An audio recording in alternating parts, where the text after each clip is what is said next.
Hello everyone, how are you?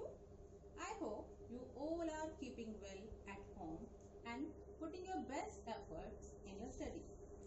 Dear students, in previous video I explained the topic nouns and its kinds, and I told the difference between proper noun and common noun. I hope now you can easily differentiate between common and proper noun.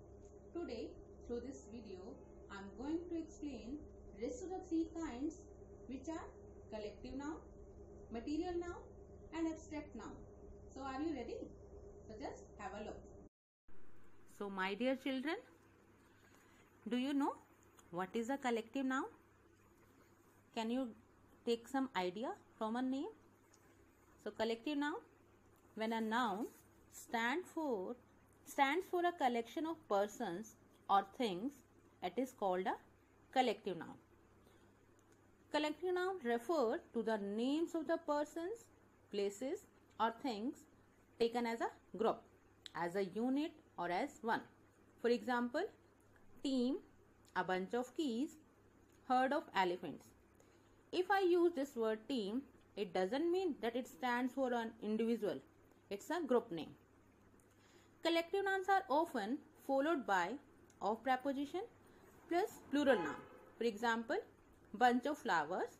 In this example, bunch is a collective noun and it is followed by of preposition and plural noun, that is flowers. So now have a look on some other examples like team, flock, bunch. These all are collective nouns. So now some collective nouns which can be used for people, like a choir of singers, a group of dancers, a team of players, a gang of thieves. Some common collective nouns which can be used for animals, like a flock of birds, an army of ants, a catch of fish, a flight of birds. Some common collective nouns which we can use for things, like a group of islands, a galaxy of stars. Some other examples. So now just have a look on these examples.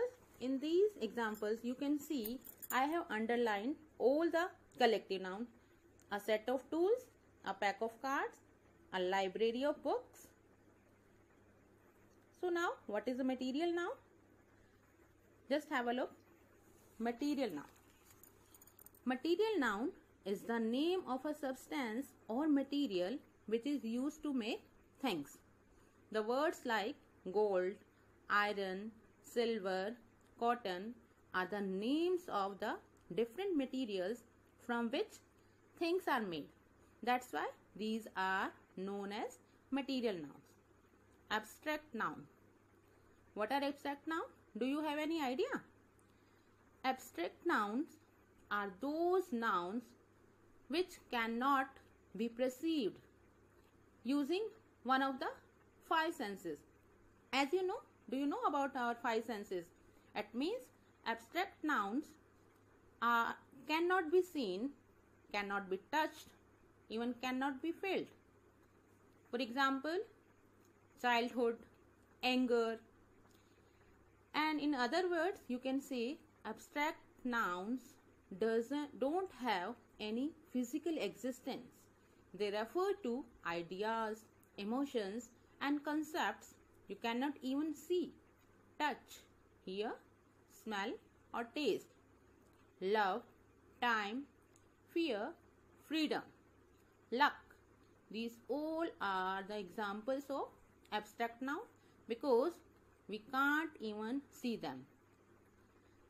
Can we see, touch, taste, smell and hear? Awareness, loyalty, honesty, friendship. No, not at all. We can't even see, we can't even touch. We can only feel. Now these are some examples of common abstract nouns.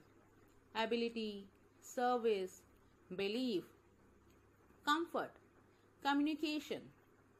So we can understand this abstract noun from this slide only.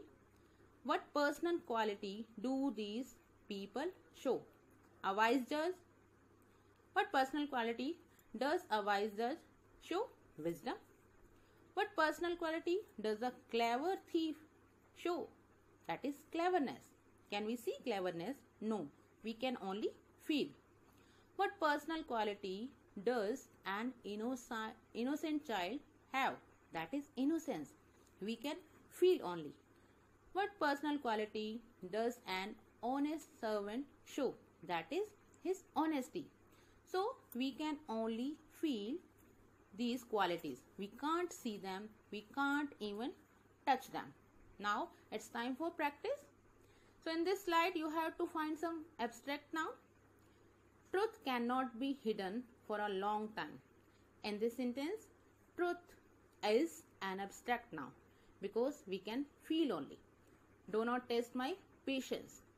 Patience is an abstract noun. Happiness and sadness are two sides of a coin. So in this sentence, happiness and sadness, these are two states of mind. So we can only feel these. So these are two abstract nouns in this sentence. Honesty is the best policy. So honesty is the name of a quality. So that's why this is an abstract noun. So thank you so much. I hope you have understood all kinds of noun. I know abstract noun is a tricky one, but as you know, practice makes a man perfect. So I am going to give a lot of practice. So keep practicing and you will get this topic.